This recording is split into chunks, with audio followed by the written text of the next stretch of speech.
My experience with wedding gowns, I'll tell you a little bit about that. Of course, at all the museums I mentioned, there have been lots of wedding gowns, and I have taken care of a lot of donations of wedding gowns at a lot of museums. I did an exhibit of wedding gowns one time, and that was a lot of fun too. So that's part of my experience. But my other experience is, like I said before, with my mother. For 30 years, my mother made wedding gowns for brides. Wedding gowns and bridesmaids' dresses. So for 30 years, she did this. There were always wedding gowns in my house growing up. And my job was to crawl underneath them with a steamer and steam them from the inside, because I was the youngest. That was my life. So I spent a lot of time inside brides' dresses. It got really hot in the summertime, especially when you're working with a steamer. So I spent a lot of time with them. I learned about their construction. I learned about the styles, at least from the 80s and 90s, that I can remember. And I was there through the whole Southern Belle bridal craze, which was a lot of lace and a lot of polyester satin. So I've seen a lot of bridal dresses, bridal gowns. But today we're here to talk about historic bridal gowns and modern ones, because some of you may have your own wedding gown that you want to preserve. And so this process will transfer to both, will apply to both types of wedding gowns. So do you have a modern wedding gown? Does anybody have a modern wedding gown that they're interested in? Okay, great. Then you have an ability to know a lot about this dress. So make sure you write it all down. Documentation, I can't tell you how important it is. We've been offered wedding gowns, and we turn them down because if someone says, I don't know who wore it, it doesn't really mean anything to us. We need to know who wore it and when, and who she married, and anything else about it. That is so important. So please write down everything you know about the wedding, about the bride. Photographs, if you have them to include, make sure you include it. Because to see the bride in her dress, many, many generations from now, will be just a thrill. Even when we don't know the people, it's still a thrill to us to see the bride in the bridal dress. You can also find out what the dress was made out of, which is often difficult to do. I mean, I know this is satin, this is silk, but with more modern fabrics, it's sometimes a little bit more difficult to figure out what they are, because there's so many different Princess Diana. And she had this elaborate dress with the poofy sleeves and poof and frill and fuss, and then everybody else had to have wedding dresses like that. So Princess Diana did it, then we wanted it. So Queen Victoria did it, so they wanted it. But even still in the 1840s, not everybody got married in a white dress. It took a while for it to really take hold across the nation. Even though in Godey's Lady's Book in 1849 it says, custom has decided from the earliest ages that white is the most fitting hue, whatever may be the material. It is the emblem of purity and innocence of girlhood, and the unsullied heart she now yields to the chosen one. In 1849. Although they say that, you know, custom has decided this for 9 years at this point. And then in 1890, the Ladies' Home Journal says, from times immemorial, the bride's gown has been white. That's 1890. But 1890 is a good time to look at for bridal gowns really being white and that really taking hold. It's really embedded in the cultural ideas about weddings and bridal colors and that sort of thing. In the 1890s, we were fully ensconced in the Industrial Revolution, so we had more mass-produced items, so you could go to these department stores and find dresses already made, and they were white because, well, the Ladies' Home Journal said they were. So a lot of women started wearing white then, and you will see a lot of these turn of the 20th century gowns in white or ivory or champagne and all those other names for that color. But in a lot of cases, brides still wore their best dress. Less wealthy brides still wore their best dresses. People in more rural areas just wore their best dresses. I have, well, of course, there's a white one. And at the end, please come up and have a look at these resources I brought. There's so many different styles of dresses. Look at that. That is a wedding dress. It's a tartan, brigadoon-like wedding dress. One museum I had a gown that was just very, very similar to this one in this burgundy color. Look at that. Somber. Maybe it was an evening wedding. But these are all 1890s, even though Ladies' Home Journal had said, from times immemorial. And even in here I have some white ones. So it really was up to the bride. And even today, you still see brides doing their own thing, saying, I don't really like white. I'm going to get married in something else. You got married in your best dress. Just last week, well, I'm confused because we had yesterday off, so I think it was Monday in the Frederick News Post, there was an article about a woman who got married and her husband was leaving. He was in the army. He was leaving right away. Did you see this, Claudia? And she said, I had to get married. We just decided to get married. And she said, I didn't have a dress, so I just wore my best sundress. And that's what she got married in. And that was her wedding dress. So, you really, brides have picked what they wanted, although white and cream are common, they're not set in stone, as Ladies' Home Journal seem to be. So that's just a brief discussion on dating styles and the white wedding craze. So I'm going to leave these here, and then you guys can have a look when this is over, and we'll look at what you brought in too. So. Okay, so then you've identified your dress, you've documented it, you have your information ready. Now it's time to put it away. And that's what we really came here to talk about. How do we store this so that in future generations it's always going to be around and it's going to be in the best shape possible? Well, that's what I'm here to tell you. And if you have any questions, please let me know.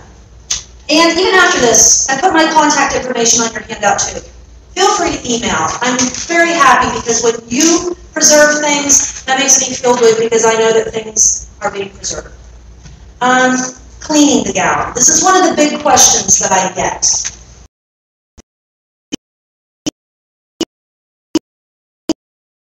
Never get things dry cleaned here because it is a chemical process. But if you have a modern wedding gown, that I sometimes do recommend cleaning it because perspiration can really damage the fibers of your dress. Food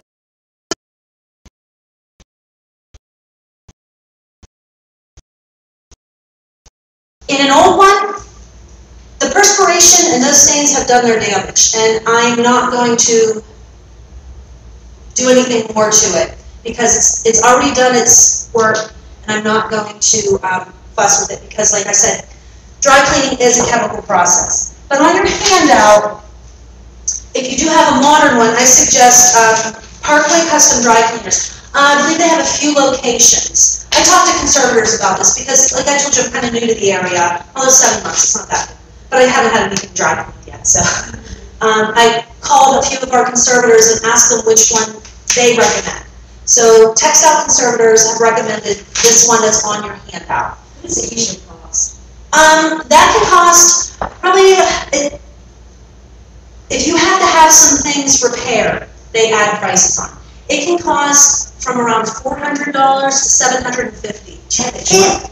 If you get it packed and cleaned, and I don't recommend all of that. I recommend the basic organic cleaning, which can be about $100. Okay. So don't get all of the fussiness done. Right. Just get the basic cleaning. And don't use the archival paper. I was just going to mention that they will do that for you, but you'll pay twice as much as you would if you follow my instructions and buy your own stuff. And then you're doing the labor, so you won't have to pay for that. But that's why it's so expensive to have that done. So just go over the basic. If you see tears in the dress, repair them yourself. By hand even. Just because if there's a seam pulled apart, throughout the years that will add stress to the fibers around it. So just stitch that up. If you see some beading on a modern dress, this is for modern bridal gowns. If you see some beading that's come undone, just tack it in so that the rest of the beads don't come out. Just stabilize it. That's the word we use when we're not trying to make it look brand new. We're just trying to prevent anything else from happening to it. We're stabilizing it. And that's what they keep tacking on more charges for this, or that, or this, or that. You know, oh, there was a row of beads out, there's $20. You can do that in, you know, a minute. So just get the basic cleaning done if you do decide to do this. And you don't have to. If your dress, if she didn't get any stains, if you didn't get any stains on it, you don't need to get it dry cleaned. Chances are it's been hanging, so air has been able to aerate any kind of perfumes or anything like that were on it, and that sort of thing. Don't ever use mothballs. I'm just going to say that right now. Don't use mothballs. They're chemicals, and they're bad for you, they're bad for your garment, they're bad for the environment. Don't breathe them in, they're just bad. Especially for moths. Yes, they are bad for moths. But proper care will keep moths out. And your gown, if it's made of a synthetic fabric, if it's made of silk, it will be fine. Moths don't really do that. Moths like wool. And if you see moths that don't really fly, that just sort of bounce around, those are the really bad ones. Those are closed wool moths. The ones that are flying, they're not going to hurt anything. But there are other bugs and insects that will eat at things. So when I get to the end here, I'm going to talk about preventative care, and one of the things that you can look for, they look like worms with their larvae casings that the bugs come out of. So you just have to keep in mind that kind of stuff. But if your dress has been hanging and it's aired, most stuff should be out. Once you put it in a mechanical box, do you have to still worry about those bugs? Yes, yep. They can get into things, and I do periodically check for things. And how can you seal the box? You don't want to seal a box, though, because if it's sealed, there's no air getting to it, and it needs air. It needs to breathe. It needs, and whatever is required to seal the box will generally harm the dress. So even when Rebecca encapsulates something in the library, there's always edges left open so that air can get through, because it needs to be able to have air. It's just a monitoring process. So I'll talk a little bit more about that when we come to the end here. Conservation. I put some conservators on your list here. If you have an old garment and you are concerned about its stability and you think it's really in bad shape, it's really important. Conservation is expensive. You're looking at several $100s minimum. But this is the way to ensure that it is completely stable. You can even just talk to someone and explain what's wrong, and they'll probably be able to give you an estimate of what it would cost and that sort of thing. So it is definitely something to consider, because these people have worked with everything from flags to wedding gowns to Wonder Woman's uniform. Yeah, I met a conservator who worked on Wonder Woman's uniform. That's pretty cool. So they just advise it, basically. They can advise you, but they can also do conservation work. Meaning what? Okay, for instance, this gown has some bad stains on it here. There is some silk shattered here. Wax already. I've had other dresses that have whole seams out. Something that we're thinking about having conserved is Chief Justice Roger Brooke Taney's judicial robe. There's a tear in the sleeve here. That's a very, very important item. That's not something I would ever work on. That's something for a conservator. So we had a conservator come in and do a report. So it's things like that, tears, shattering. Although when silk is shattered, they really just put a support in it. So What do they charge for their service? some things can be, yeah, they charge by the hour. Yeah. So usually it's around $800 to $1,000 An hour. No, total. No.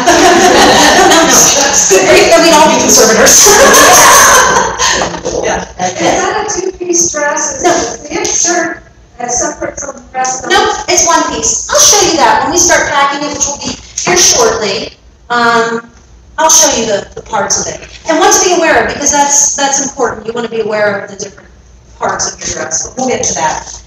So, if you do decide to go with a conservator, then the conservator will likely clean the garment for you too.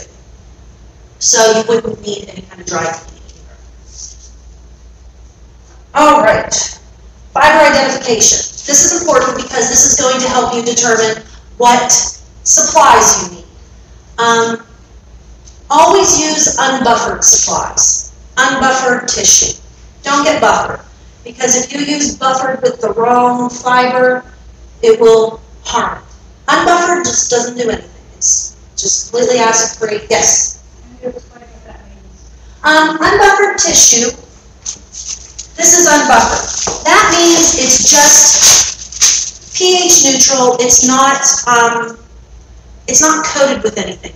If you have buffered tissue paper, it feels like there's some chalk on it because it has an extra alkaline layer to it. So it feels like it has some chalk on it, but we don't use that very often.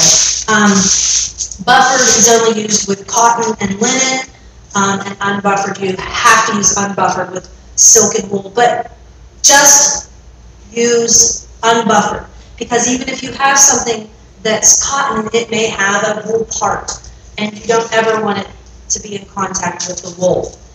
Okay, so it's just, you can come up and feel this later on. I'll just pass it around. You can just feel it. It just feels like tissue paper.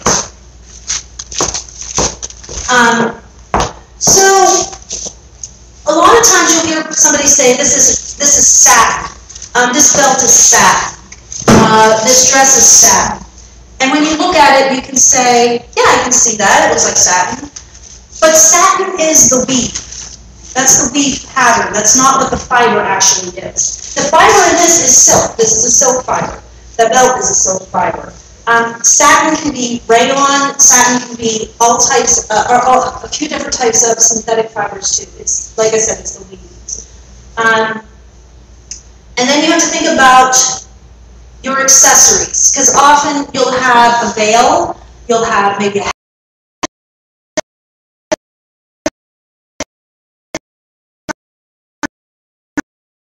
part. So you need to identify what you have and think about, okay, I have a gown, so I'm going to need a box for the gown, I'm going to need parts for the shoes, I'm going to need all of that. So that's why you want to identify what you have. Write it down. That way when you go to your catalog, or the websites, I use the websites mostly, you can know what you need to be looking for. Now, we have two different ways of storing gowns. One is to hang them, okay? And now, we don't do this very often because most of our stuff is pretty fragile and we don't like to hang it for the reasons I will explain.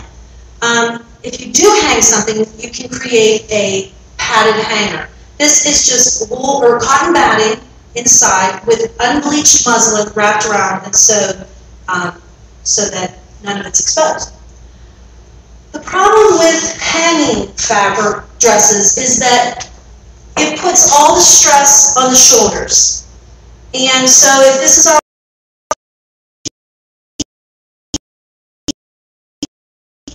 pulling on them. And if you have one of those really big skirts with lots of crinolines and that sort of thing attached to it, all of that is pulling on this. They can weigh several pounds, these dresses. This, of course, is very light. But because it's in delicate shape, I want this one boxed. Sometimes we'll sew cotton supports inside.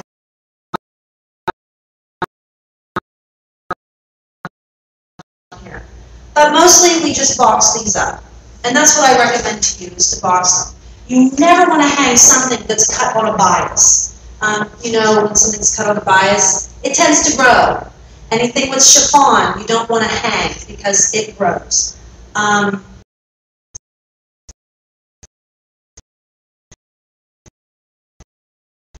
That's just a lot of stress, that gravity. So, your handouts that I gave you, this is from Gaylord.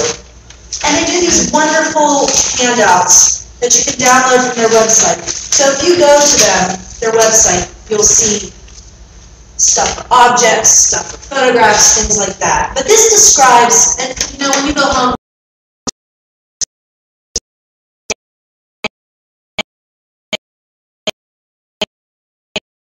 and when not to hang things, that sort of thing. So, the other... website? Yes, there is. I'm glad you said that. I forgot to mention it. I put for supplies. These 3 companies on the front of your handout, Gaylord, we use a lot, University Products, and Hollinger Metal.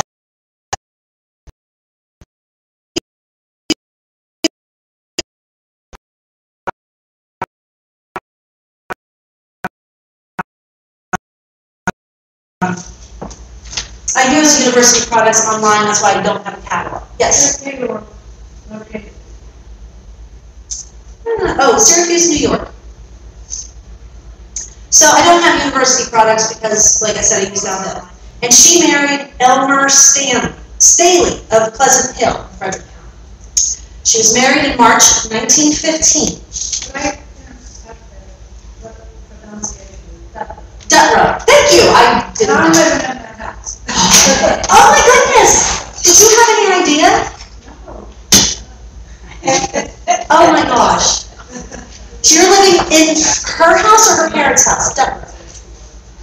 She married Elmer Staley. Yeah? And that's a house. Oh my gosh. That is quite a coincidence. That's great. So they were married in 1915, and we have their wedding announcement from the newspaper.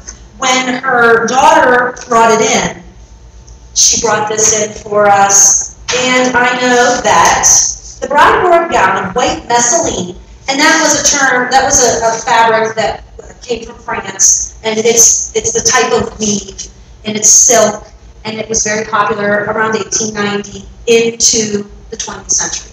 So the bride wore a gown of white messaline trimmed with chantilly and baby Irish lace. This would be the chantilly, and then this is the baby Irish, with hat and gloves to match. Unfortunately, we don't have those.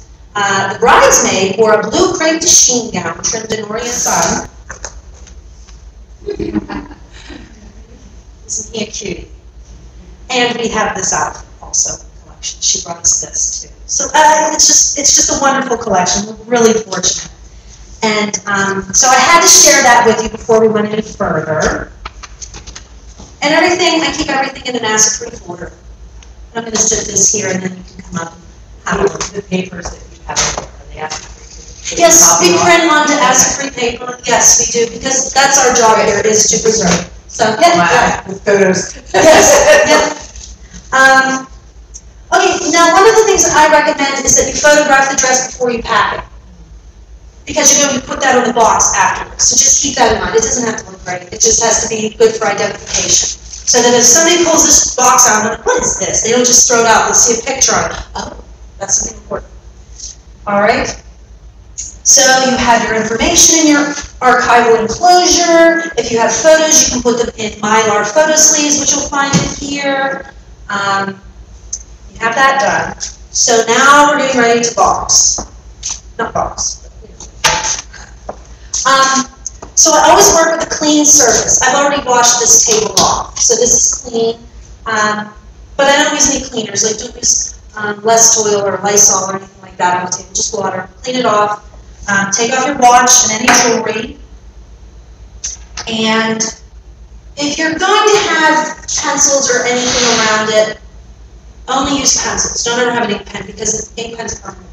And just use a pencil. I don't allow pens in any of our collection storage areas, just for that reason. At home, with your stuff, just wash your hands and don't use hand cream. Yes? Question. Sure. I noticed you're going to put gloves on to handle it. I took my wedding gown apart and I made a christening gown. Wow. For my grandchildren's children. Oh, that's They wonderful. have it. So I've handled it Yeah. a lot. Do I need to have it clean because of that? No, not from that amount of time. I'm using gloves because I handle things all the time, and if I wash my hands, well, and I'm in the attic too. It's a long way to come down here. But I just know that I could transfer from one object to another, so I wear gloves. Although when I'm trying to identify fabric, I will touch it a little bit, just to get a tactile sense of it. move these out of the way. So I wear nitrile gloves. They're not latex. I can also wear cotton gloves. If you really feel like you have oily hands or something and you want to wear gloves, cotton gloves are perfectly fine. Or if you have those latex ones, you can wear those too. But these ones are good because you can really move around and you can really feel stuff with them. So the first thing I did when I put this up here was I hooked it a little bit, because if it hung, that would put some stress over here and some stress in some different places. So I did hook one of the hooks. And so I'll carefully take this out.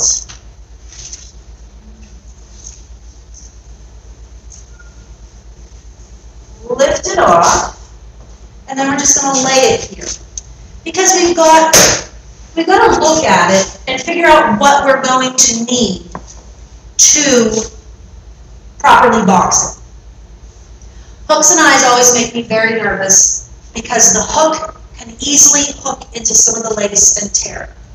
So when we actually do get this packed up, we're going to put some things in to prevent that from happening. So you never want to just pull and pull and pull. You just do everything very gently, and if it tugs at all, stop. So I'm just going to lay it out. They do make really long boxes, but for the most part, you're going to have to fold this somewhere. I usually measure something. I mean, we buy cartons of these long textile boxes. But I usually measure it just to see roughly. It's about 57 inches long. Yeah, they don't make too many boxes like that. You probably have to get custom one made. But this can be folded, so that's fine. You just have to fold it. All right. So we know that we're going to need a textile box then.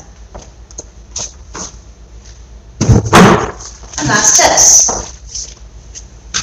You guys seen something like this before? Okay.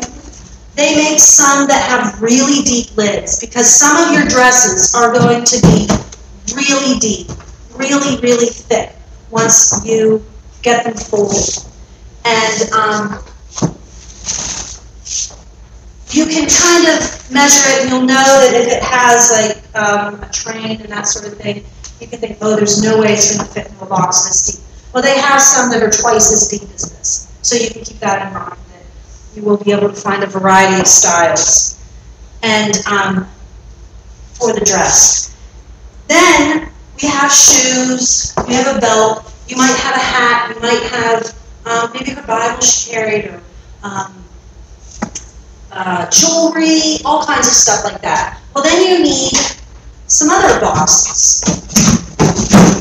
We call these record storage boxes because mostly record storage, but you can fit them for your own needs with trays.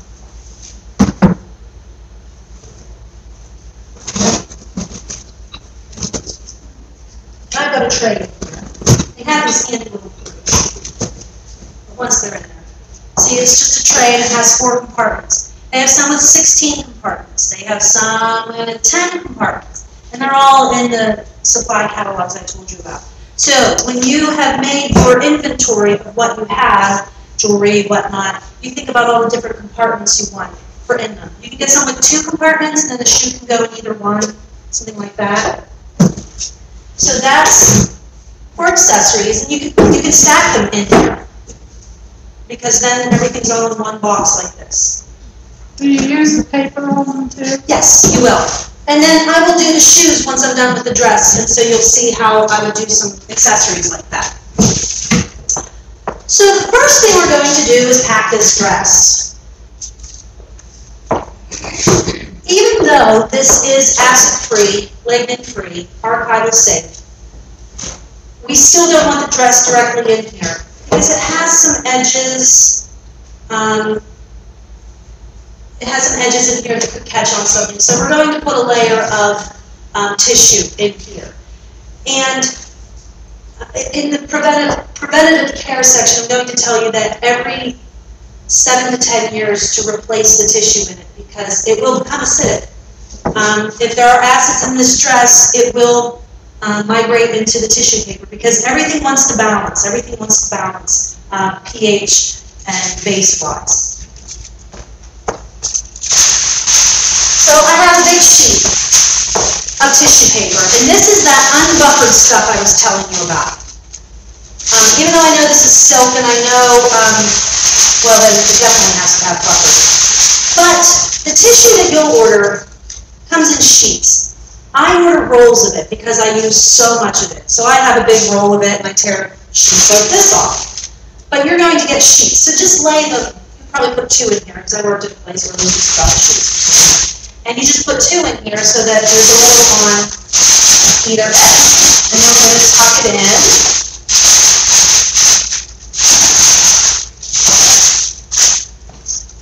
So then what I'm going to do is just fold it for now to lift it in. You want to make sure you support all of the ends of it. Because if something falls, it could pull on something else. You just never want to put any added stress onto any other part. Are you going to be able to see me packing in here, doing the stuff I need to do?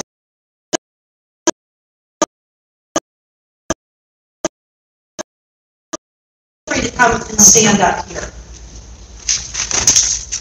I just read to roll them. That's what it fascinating. So they didn't increase material.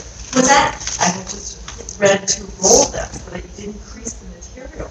So I'm very fascinated by this. Oh, you can roll textiles. We do have tubes, but that's just for flat textiles. Oh. That's just for flags or quilts or coverlets or carpets. Because this, if you rolled this, then if you started here, then all of this bulk is going to be laying on top of it. Okay. And switch them. Now the handy thing about having this in here too, once it's all packed, you have a very easy way of getting it back out of the box. See, it's like a little tray. You just lift it up and you have to take it out. That's just a little side. Could you come over this way a little bit, because Kristen does have this little let. That's good, that's good. Okay, so I'm just going to open this back up.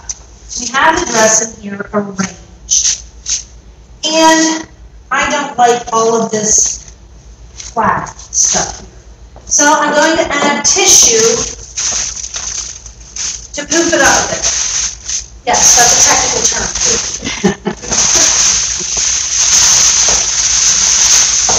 I have some already torn off pieces. And we make scrunchies.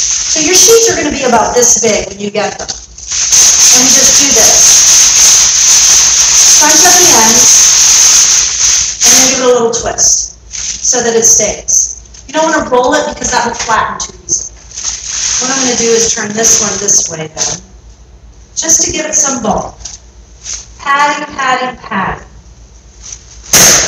Now, I don't actually recommend putting padding in the sleeves because it's really hard to get in there. And if something's lined, you could be trying to shove it into the lining or something like that and do some extra damage. So just arrange them so that they're not so flat.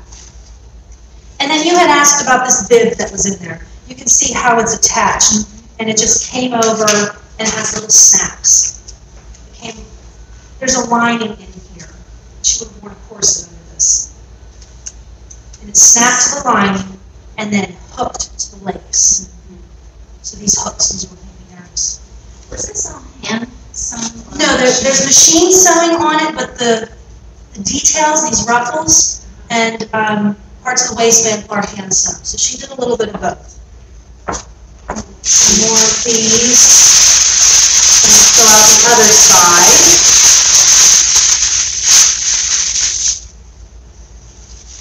You can see she used pinking shears. That's one of the fun parts, is really looking at all these details about how it was constructed.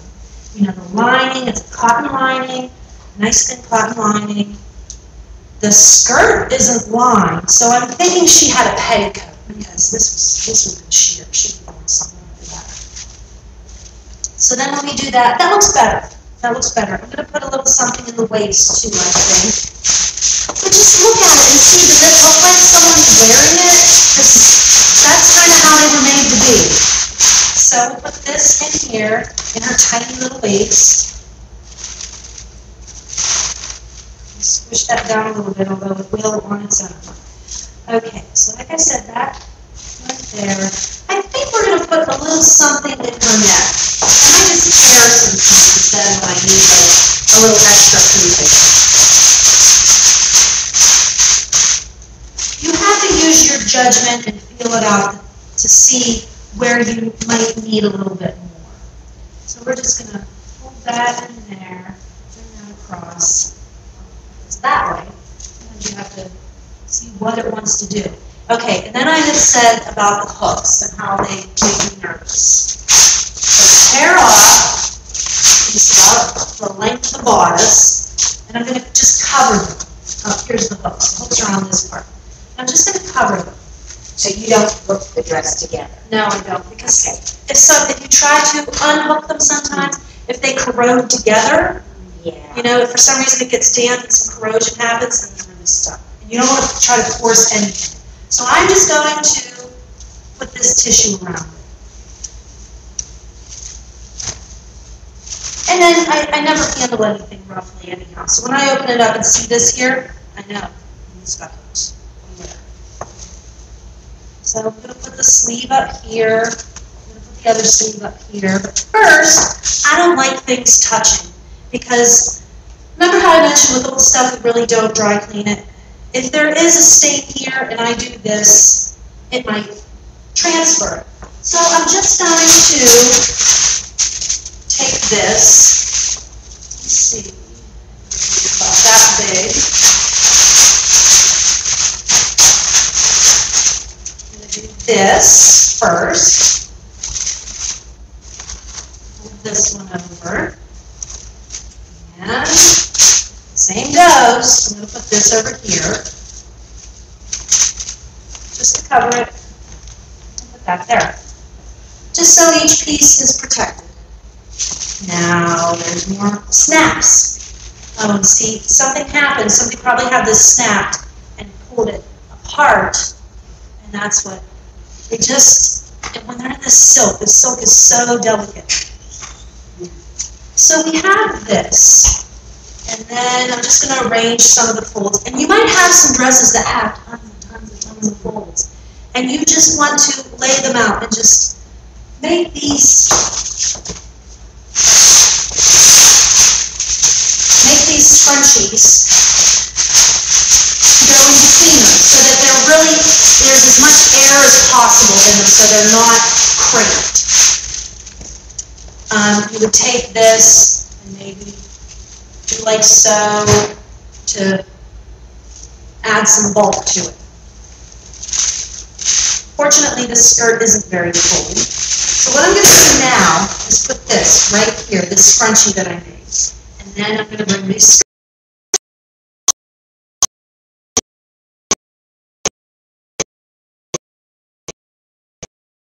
So I'm going to take this piece, put it in here. Nope, not this piece. It's not quite big enough.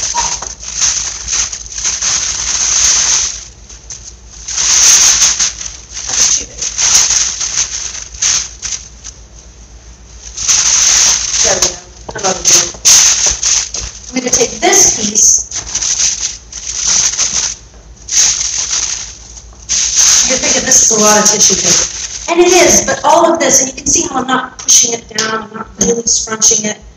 There's air in it, and that means it can breathe and it won't crease.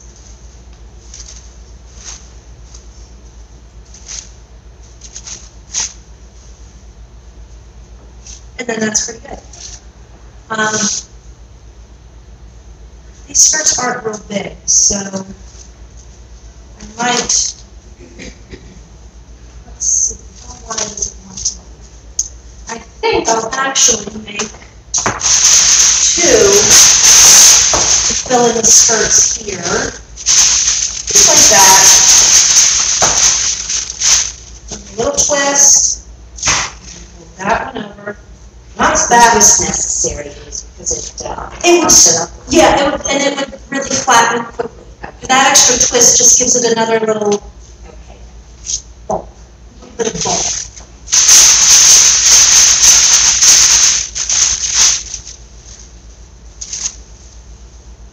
And I only needed to do 2 with this one.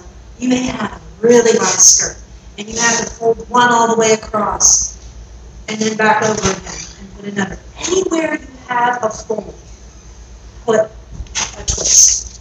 Anywhere you have a fold. And then, if this was big enough, it should cover it. But if you made a box lining that didn't cover it, just put another piece of tissue over top of it. All right? So there we have it. Okay, we're 10 till. Oh, we're doing good. All right. Then the box. Oh, wait. This goes in. I'm not going to put it in here because I told you I had a different system. But then, what is so important is that this box is labeled. And remember that picture I told you to take? Over here. Thank you. That picture I told you to take will go in here. You can tape it to the box or whatever. You can tape it to the side, but then anybody who comes, you can put it up on top. And anybody who comes can say, oh, this is something important. Even if you write on it, write on the box what it is, it's always in there. So that's the dress. We also have accessories. All right. So we have this. All right, so I have one of these, and I don't actually. These shoes had been in this box with it. I haven't decided yet. They might stay in it. You can decide. If it's a small dress like this, you might be able to fit all the accessories in there. With the accessories like shoes, let me make sure I told you everything. A veil can go in the textile box too. Use your judgment then. Once you have the idea that you want things to be as light and airy and as few creases as possible, use your judgment then on how much you can put in here. And then don't stack a ton of things on top of it, because then you're just going to squish all those scrunchies that you were so careful to make light and airy.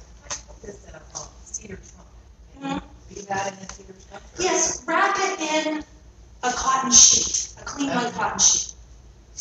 Because, I mean, wood is acidic by nature. So you need more barrier in that with the garment, because it's just very acidic by nature. And then follow all of these steps too.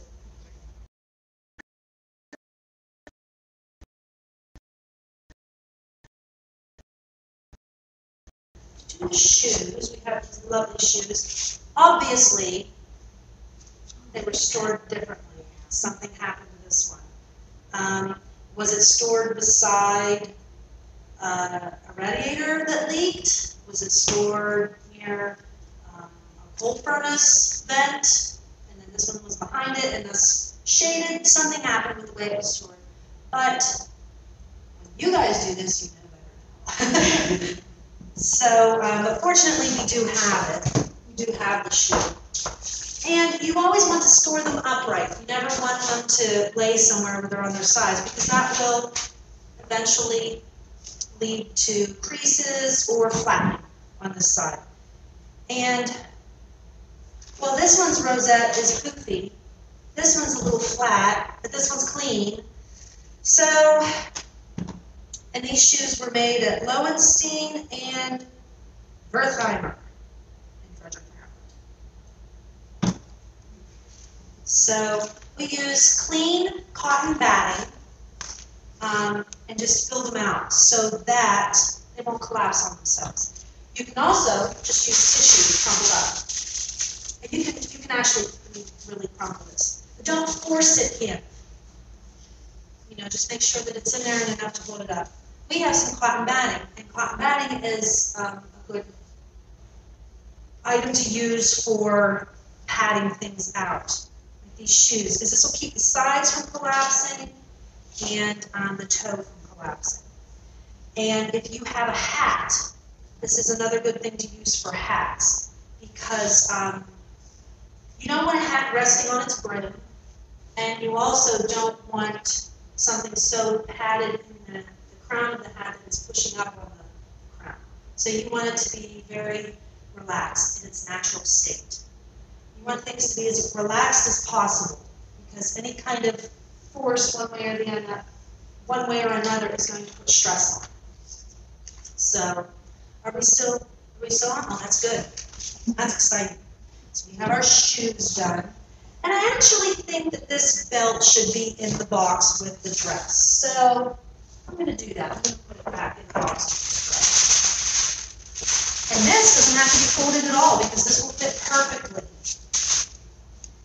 Oh, isn't that so pretty? I mean, it just really makes the dress then. You can see how it would have. I'm okay doing this because there are no hooks. You just go around her waist. And that matches the shoes. And it matches the shoes. It's just so nice. So we'll just lay this here and fold it over. It's got a little curve to it, so it can't be straight. And I'm not going to put too many layers because I don't want that to get squished any more than it is. So then, since this is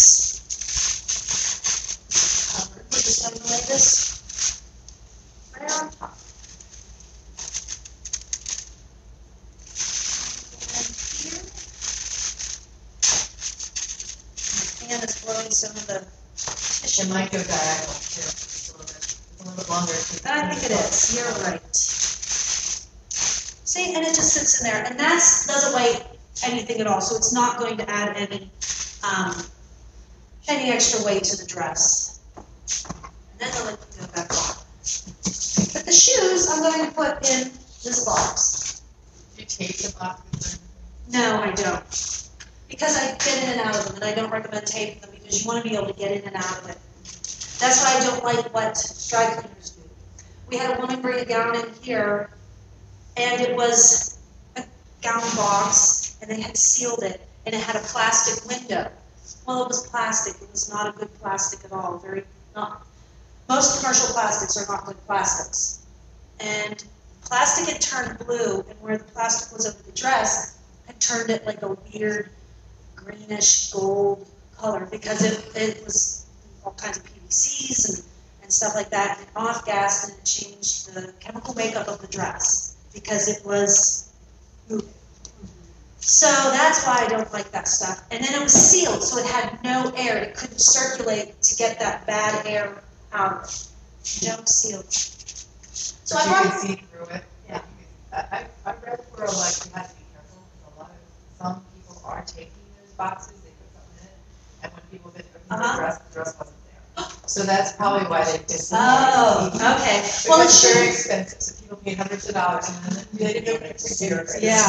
Well, and that's why the box shouldn't be sealed because then when you go to pick it up, you can like, Yeah, exactly. she's there. So then we could use one of these, but guess what? This tray doesn't fit. So I won't use this one. But this tray is good for accessories. So what I would do then, I'm just going to put these in here. I will line this, but I want to show you some things first. Some things you can do for your accessories. Okay, it's 1, so if anybody needs to go, I'm sorry. I'm not going to have accessories. Okay, and you have my information? Yeah. Please, any questions? I'm very, very glad to answer. I am too. Worthwhile. Just make sure you've had this. Yeah. I have to meet a new widow, actually, at the coffee shop. So what I'm going to do, I have the paper here, and I'm going to leave this here, come back this afternoon. I'm going to be here a little later. Well, why don't we just look at it right now? Okay, but I have to leave her. Let's just look at it right I'm now. very fast. That's actually just one, it wasn't. Oh, that's gorgeous. We're trying to figure out if she animated it, we're trying to figure out different things. No, there's machine sewing. There's Okay. probably a lot of hand sewing Actually, I on can it. tell you it's 1884. Oh, yes, it has the bustle. Today. Look at the bustle. Yes, 2 pieces, it's June 17th, 1884, and it was in Altoona, Oh. Pennsylvania. Oh, that's And near it where I would grew up. be, my husband's great grandmother's. Her wedding dress? Oh my gosh, this is gorgeous. And it's silk. It is? Yeah. Well, let me write this It's a down. brocade. That's a weave. That's a weave. Oh, it is? Yeah. So buttons. This is gorgeous. Okay, I said, I would have guessed 1870s, 1880s. And because of the bustle, this in here. Imagine ironing all these pleats. 1880s was the bustle. And, oh my goodness. So it's store-bought? No, not necessarily. Okay. They have machines that. Oh, okay. Machines have been around since the 1850s, so late 1940s. But even if it had been in a store, there are parts that would have been handmade anyhow. But Oh, you can okay. see, this is hand tacking. I don't know who did this. This is all machine. It's nice and, but this There's is, sewers in the family, that's all. this is all by hand here. This is beautiful. So she's from Altoona. She what? I grew up. Okay. So that's where my husband's family came from. So they told me that there was a store there, Gabe's department store or something, Gable department store. That was the only department store. If she bought it. Okay. Yeah, she could have purchased this one still. Oh, look at that. This is just gorgeous. So So would this, you rather me come back and talk to you later today? well, what else do you need to know about it? I need to know how to store pleats. Obviously, Okay. I folded it in a trunk right there. Yes. And I don't know how to. I wouldn't Just fold give it it to at her that. I and would fold it at this part, not in any of this. Okay. Because this is, All right. and I don't iron it or anything like Okay. that to get them back. But fold it up at this part in the box, because you can see that it would fit into it. But you have a trunk. You wanna What keep it I in the have trunk? now, yeah, is a trunk that was also given to us, and we just I just put them together for the time being. Uh-huh. And is that a dress or a skirt? I can't This is the remember. skirt. It is. Yeah, Okay, this is that's the box, right. yeah. It's a two-piece. She would have worn a corset I've never underneath. taken it out, actually, this is the first time. A chemise she would have also worn. And Can you it's, imagine wearing that in July? That's hot. sorry, thanks. Okay, so when it closed, it was, my waist is really small, so it's really tight there. So it has this little hook and eye flap here to keep that pulled in. Yeah. So we covered it. And she had a chemise, she had a chemise on, and then a corset. The chemise is like a little long slip. And then a corset, and then probably a corset cover. That way, So you cover the buttons also, just if you did the hooks and eyes. no, these won't. I would, you know what, I would put just a layer, just fold it over, just in case there's any kind of weird plastics. Not, like, some buttons at this time are made of gutta percha, which can really deteriorate and then it could cause some dye or something like that. Although, if you've had it in there for this long, look how tiny her neck was. So I have a picture of her in her old age, and she's in the 90s, and she's very small. Oh, okay. She's tiny. I mean, look at her shoulders. Look at her shoulders. Yes. Contrary to the rest of the women in the family. So much of my dad brought some new jeans. So the way I would store this then is, I still recommend boxes. I know you have So a you would do trunk two in there. different boxes? No, I think you could probably do these in one box. Like I said, you have one with a full skirt. So when you lay it in the box, scrunchies down here, and then you turn this in. Scrunchies down here, and then you turn this in. And Okay, then- so you just needed padding inside. Yes, and then scrunchie here so that it fits in the box. It might not even fold over, it might just stand up. Okay. And you can get a deep box, you go to those websites, and then a layer of tissue here, and then you'll lay this down on this part. And then, I like to keep things together. I like you to have as few boxes as possible. What if somebody throws out the box that's expensive? Something like that. That's what I worry about. So, like I said, I don't recommend having the sleeve out. But try to do this so that it's on a different fold line. And try to do that so it's a little poof. Okay. Some in here.